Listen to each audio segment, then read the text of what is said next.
Bom, acho que, acima de tudo, nós estamos bem na partida, fizemos o gol, que era importante, e aí nós, no momento que nós tomamos o gol, teve a parada técnica, o nosso time relaxou e acabamos tomando a virada. Então, o que eu...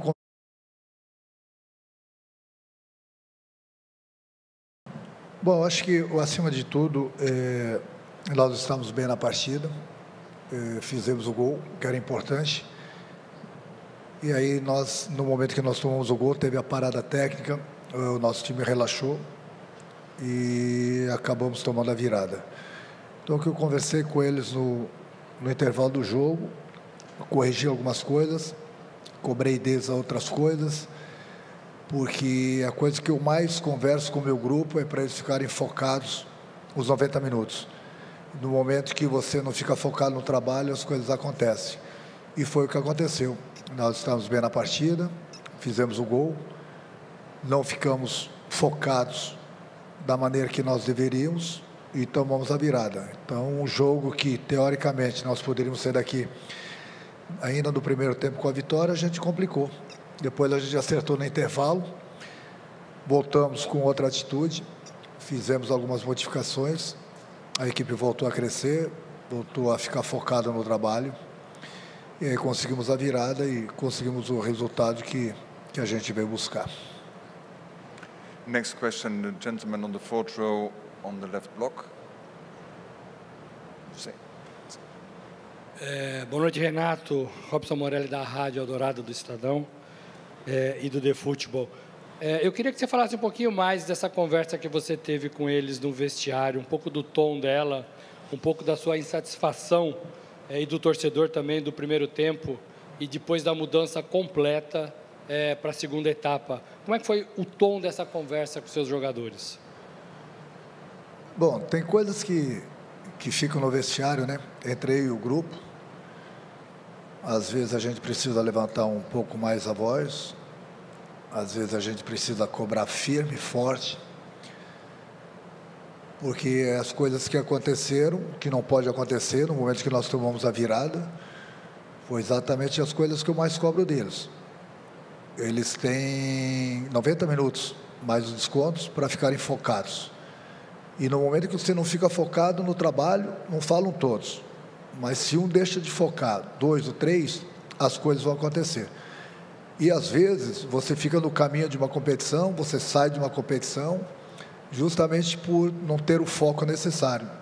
Então, no momento que eu falo para eles, cobro deles, na teoria, mostro na prática, e as coisas deixam de acontecer em alguns momentos dentro do campo, é lógico que é meu trabalho cobrar deles. Nós cobrei, sim, firme, forte, voltamos com outra atitude e nós conseguimos o resultado, como falei, viramos o jogo e buscamos a vitória, que era o que interessava para a gente. Next question for the gentleman on the second row. Renato, boa noite. Gustavo Soler, da Rádio Bandeirantes. Para a partida de hoje, foram 5 alterações que você fez no time inicial da equipe do Fluminense. Nisso que você está falando, né, a queda de atenção dos jogadores na parada para hidratação, não que tenha a ver com as trocas que você fez para o começo da partida, mas você acredita que os jogadores que começaram contra a equipe do Borussia Dortmund entraram numa rotação um pouco mais diferente até no momento que teve o intervalo do jogo? É um time que você já pensa, dos que começaram contra o Borussia, terem oportunidades de começar contra o Mamelodi, que é um jogo onde o time sul-africano vai para o tudo ou nada para tentar essa última vaga? Eu acho que, independente do time que entra em campo, o jogador tem que estar focado. Não foram as modificações. Tanto é que nós estamos bem na partida, mesmo com as 5 modificações. Nós estamos criando, fizemos o primeiro gol. E aí a gente deixou de ficar focado no trabalho. É isso que não pode acontecer. E nós pagamos por não estarmos focados. E poderíamos pagar caro hoje. Então, quando eu cobro deles, falo para eles no vídeo, falo isso diariamente, mostro 2 exemplos, treinamos, para eles terem essa atenção durante o tempo todo. Então, é inadmissível. Inadmissível o que aconteceu nos últimos 15 minutos depois da parada técnica. E eu venho cobrando muito isso deles. E tomamos a virada justamente por isso. Você tem que ficar focado no trabalho, ainda mais no futebol. As coisas em 10, 15, 20 segundos, eu mostro para eles, as coisas acontecem, a favor e contra. E não ficamos focados e tomamos a virada. Aí você tem que ficar correndo atrás. Já é difícil fazer gol. Aí vem um sofrimento por parte dos torcedores. Aí vem o adversário fazendo cera. Aí começa a dar o desespero. Graças a Deus a gente virou o jogo hoje. Mas a cobrança vai continuar amanhã. Porque, como eu falei, né? Às vezes você não consegue a virada. E a gente paga por um erro de não estarmos focados no trabalho. É isso que eu falo para eles, que é inadmissível. Foi essa cobrança que eu tive com eles no intervalo do jogo. Next question, the gentleman with the blue polo shirt. Renato, boa noite. André Rizek, Sport TV. No fim do jogo, não sei se você ouviu do banco, a torcida do Fluminense, de um jeito bem-humorado, gritou chuta Everaldo. Eu acho que foi uma referência ao lance do Dortmund e de hoje também. Foram lances muito debatidos no Brasil.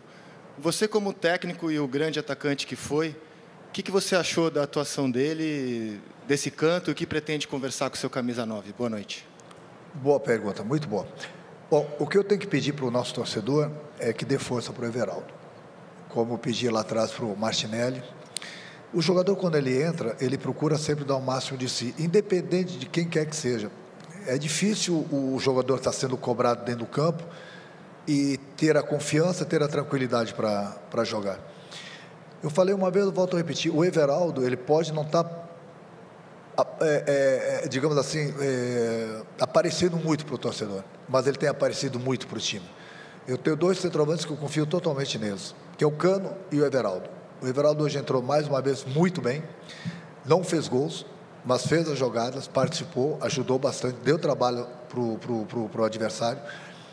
Então, tem horas que eu até acredito que ele deva chutar. Eu falei para ele, inclusive no jogo contra o Borussia, que o goleiro adiantou, que ele tocou a bola para o Canóbio, ele podia ter dado a bola por cima do goleiro, pelo menos ter tentado. Aí ele deu a bola para o Canóbio, deixou o Canóbio na cara do gol também, então foram os dois lances que a gente poderia ter feito o gol. Às vezes falta essa confiança justamente pela cobrança. Então, ele tem nos ajudado bastante na parte tática também, tem brigado com os adversários. Então, o que eu peço para o torcedor é que incentive o Everaldo. Ele tem dado o máximo, ele tem nos ajudado. Ele tem nos ajudado bastante. O grupo gosta dele, eu gosto dele. Então, é um jogador importante para o grupo do Fluminense, porque ali eu tenho ele e o Cano. Tanto um quanto o outro não vão jogar todos os jogos. E hoje eu coloquei no intervalo do jogo os dois juntos, justamente por isso, que eu tenho a confiança neles. Eles estiveram bem, o Everaldo entrou bem na partida. Então, essa cobrança que o torcedor faz em cima do Everaldo, eu cobro dele também internamente. Eu procuro corrigir ele, procuro dar moral para ele, procuro passar confiança para ele. Então, é essa confiança que eu tenho certeza que se o torcedor passar para ele também, ele vai se sentir mais à vontade e pode ter certeza que ele vai ter muito mais confiança para decidir ou fazer as jogadas ou para chutar em gol. Então, o que eu falo, muitas vezes o jogador não tem aquela confiança justamente porque ele acha que se ele chutar e errar, a torcida vai vaiar. Então, se o torcedor passar a apoiar o Everaldo, que eu estou pedindo isso para o nosso torcedor, pode ter certeza que daqui a pouco ele vai chutar e vai fazer o gol. Ou pelo menos ele vai tentar finalizar, coisa que infelizmente no momento ele não está com aquela confiança toda. Mas é um jogador que tem nos ajudado bastante. Agora o Cano também está voltando, depois de um longo período. É importante ter esses dois jogadores, porque independente de quem quer que vá jogar, às vezes eu vou utilizar os dois juntos, como eu utilizei hoje. Next question, gentleman on the first row.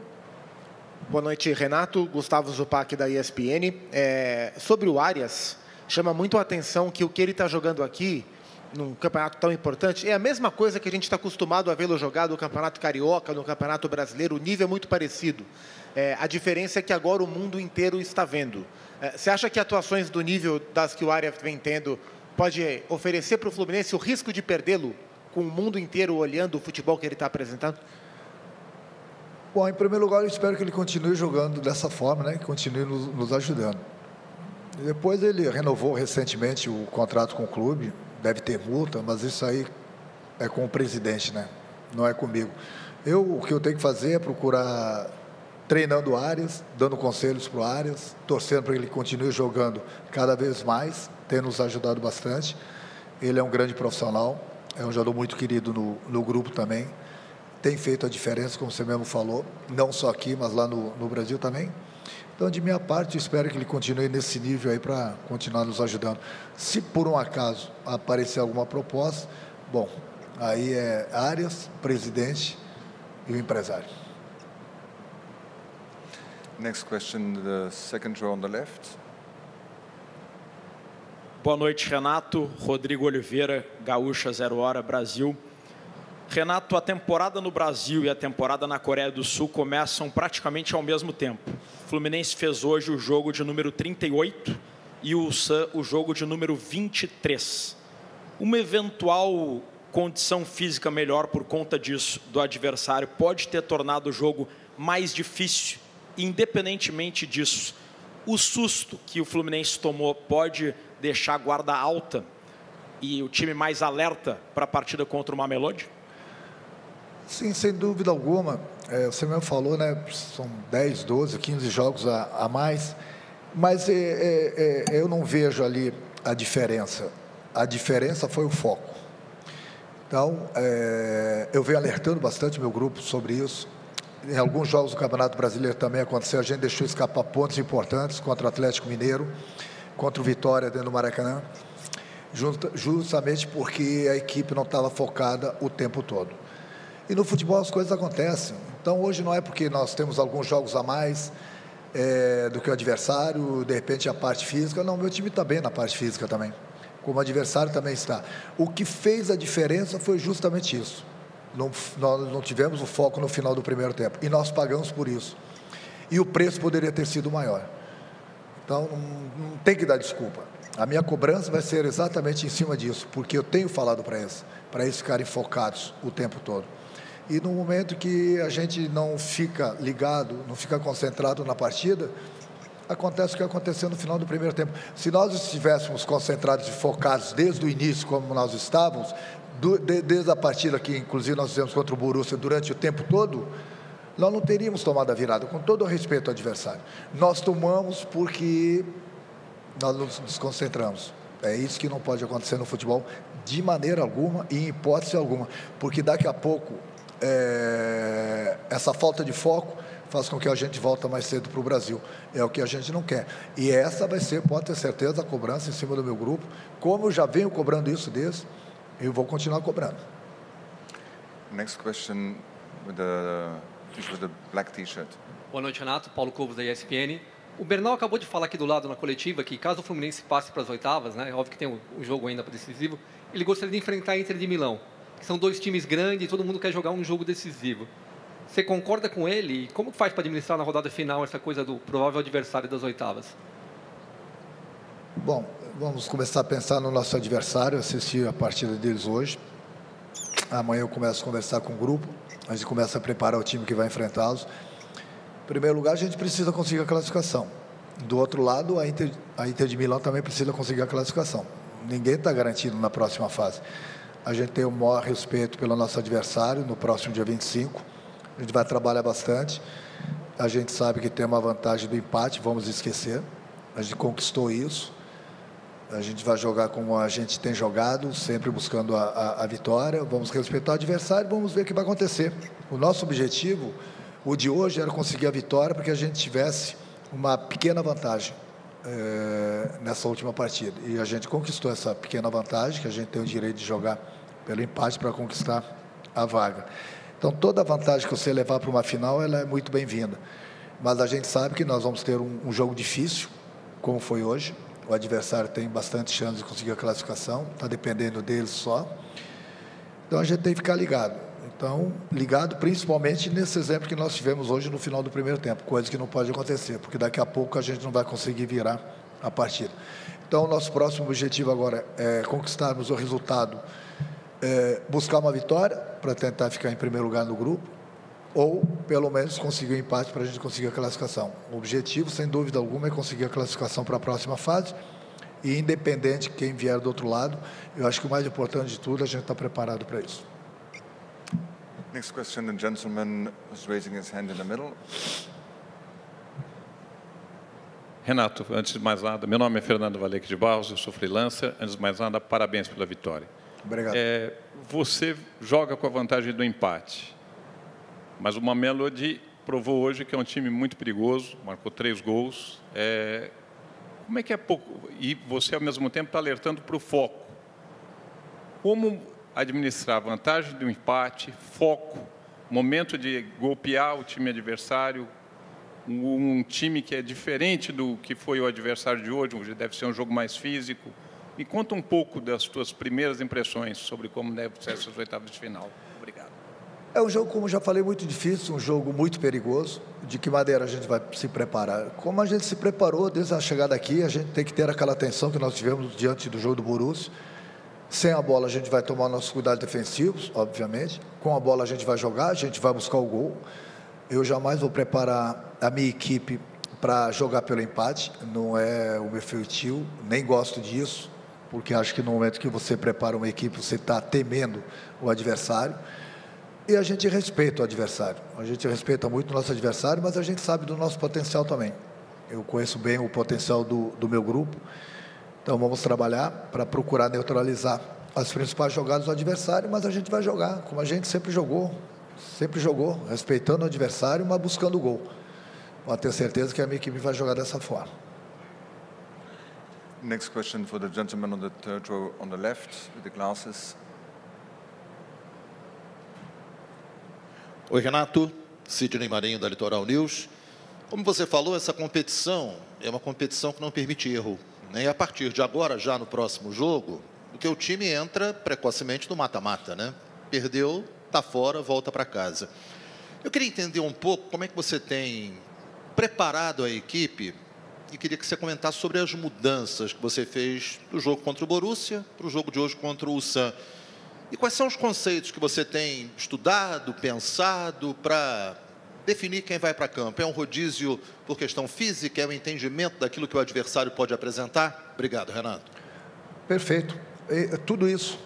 É o adversário, o que a gente precisa, a parte física. Você vê que todos os clubes, todos, não é porque eles fizeram que eu fiz isso já estava na minha cabeça. É por isso que eu confio no meu grupo todo, por isso que eu falo para os meus jogadores estarem preparados, que qualquer um deles pode começar a próxima partida, independente da posição. Então você vê que todos os clubes mudaram 2, 3, 4, 5 jogadores.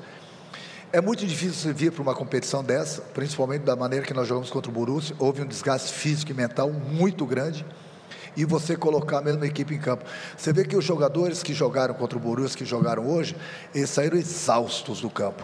E olha que nós tínhamos 5 jogadores que estavam descansados para essa partida. Descansados que eu digo que não atuaram no último jogo. Imagina se eu começo com os 11.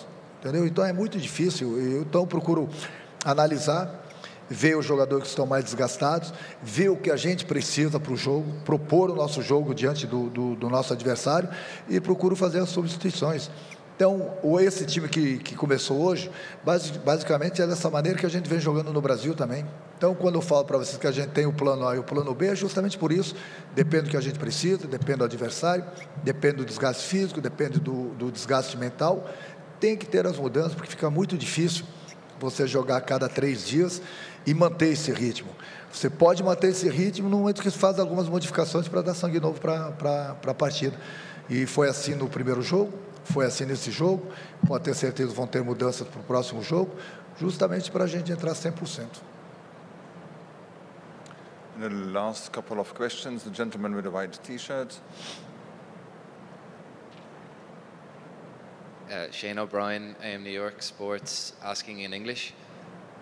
Congratulations on the win. You spoke about substitutions. Can you talk about the impact of Keno, who came on around 60 minutes and seemed to give you a lot more impact going direct on the left wing and scoring obviously at the end?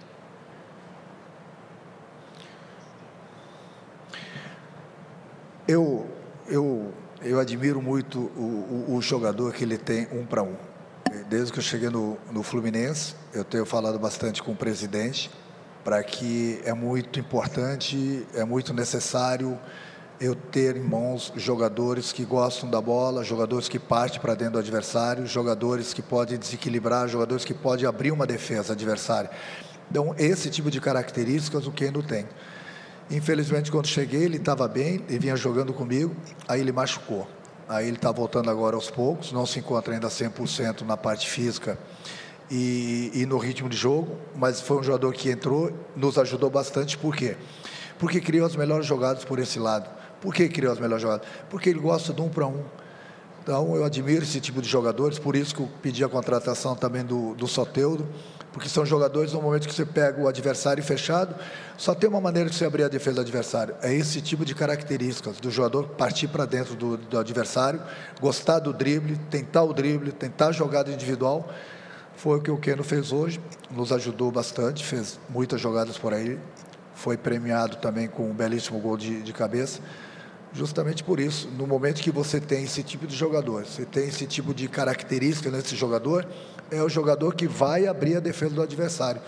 Por isso que eu admiro, por isso que quando eu cheguei eu pedi contratação de jogadores dessa característica para o presidente, ele me deu o Soteldo, porque ele tem essa mesma característica, porque dependendo do que a gente precisa, dependendo que muitas vezes você pega o adversário fechado, é esse tipo de jogador com essas características que pode desequilibrar. Foi o que aconteceu hoje com o Keno.